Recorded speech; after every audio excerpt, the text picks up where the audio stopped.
Magandang hapon! For today's video ay pumunta kami ng Odawara. Malapit nga lang to sa Odawara Station. At dito nga din matatagpuan ang The Odawara Castle. Bago nga makarating sa castle ay sumalubong na kagad sa amin itong mga malalaking bulaklak na kulay puti ng hydrangea or ang tinatawag na ajisai dito sa Japan. Ngayong June nga ay buwan ng tag-ulan or ang tinatawag na Tsuyu season dito sa Japan. At sa ganitong season nga lang din na mumulaklak ang mga ajisai. Sa ngayon ay mayroong mahigit 100 na variety ng ajisai dito sa Japan. Karaniwan kang makakakita ng ganitong mga uri ng bulaklak sa mga park at kahit sa mga private gardens. May mga sikat din na temple dito sa Japan na talaga namang dinadayo ng mga turista at kahit ng mga lokal.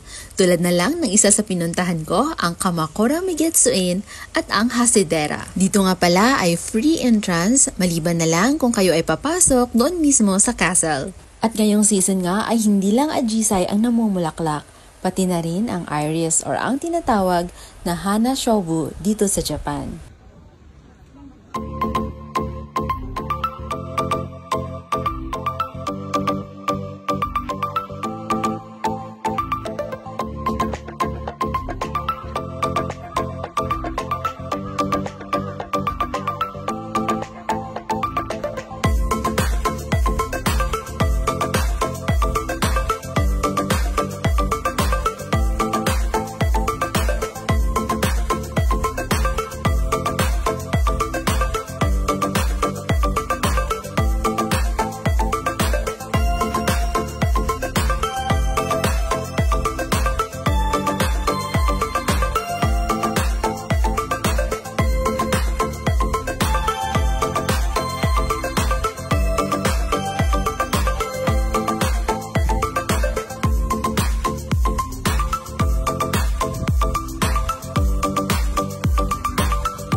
Sa sobrang lawak ng Ajisai Garden dito sa Odawara, ay talagang mapapaisip ka na para kang nasa isang paraiso. Ini-imagine ko nga na baka may mga fairy na lumilipad-lipad dito.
Thank you for watching! Have a nice day!